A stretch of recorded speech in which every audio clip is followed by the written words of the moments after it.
आश्चर्यकारक भूकंप होणार आहे। आम्ही सुद्धा विचार करत होतो की आता भूकंप हा आश्चर्यकारक कसा असू शकतो, आणि तो भूकंप आज काय आहे तो संपूर्ण देशाने पाहिला।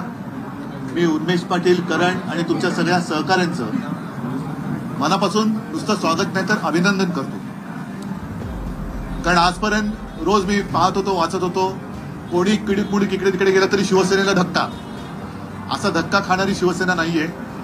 शिवसेना जेव्हा धक्का देते ती जोरात देते, आणि म्हणून मी आज यांचं अभिनंदन एवढ्यासाठी केलं की एकतर्फी सगळा प्रवाह चालला आहे की काय असं देशात वातावरण असताना सत्ताधारी पक्षातून उद्या जो सत्ताधारी पक्ष होणार आहे तो सत्ताधारी पक्ष व्हावा, सत्ता बदल व्हावा। राजकारणामध्ये सुद्धा बदल गरजेचा असतो, आणि त्याच्यामध्ये खास करून आम्ही जे काही लढतो आहोत ते जनतेसाठी लढतो आहोत। मी परवाच्या दिल्लीच्या मीटिंगमध्ये जे काही थोडं बोललो त्यामध्ये मी जे सांगितलं होतं तेच पुन्हा बोलतो।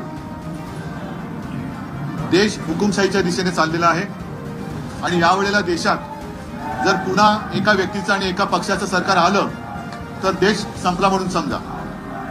वापरा आणि फेकून द्या ही एक भारतीय जनता पक्षाची जी वृत्ती आहे तिचा फटका आम्हाला तर बघितला, आम्ही पाहिला, आम्ही त्याच्या विरुद्ध लढायला उभे राहिलो।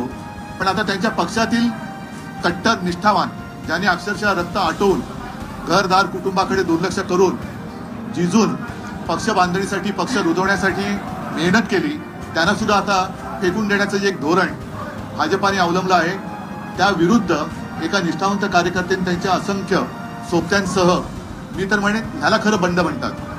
कारण आमच्याकडे जे झालं ती गद्दारी होती, त्यांना सगळेजण संपूर्ण जग हे खोकेबाज म्हणतं, पण गद्दारी आणि बंडखोरी यातला जो फरक आहे तो उन्मेष, तुम्ही आणि करण आपण सगळ्यांनी देशाला दाखवून दिलेला आहे। आणि आता साहजिकच आहे जळगाव मतदारसंघ हा शिवसेनेकडे आहे।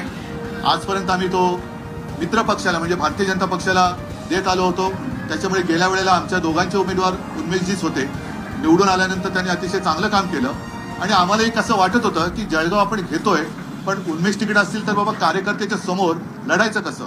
आता त्या कार्यकर्त्यावरतीच अन्याय झालेला आहे, केवळ त्यांना काहीतरी हवंय म्हणून ते आलेलं नाही, तर मला काहीतरी करण्याची जी इच्छा आहे ती मी इकडे करू शकत नाही, आणि संपूर्ण वेगळ्या दिशेने आपला पहिला पक्ष चाललेला आहे त्यांना जाणवल्यानंतर आज ते शिवसेनेत आलेले आहेत, म्हणून मी त्यांचं स्वागत करतो।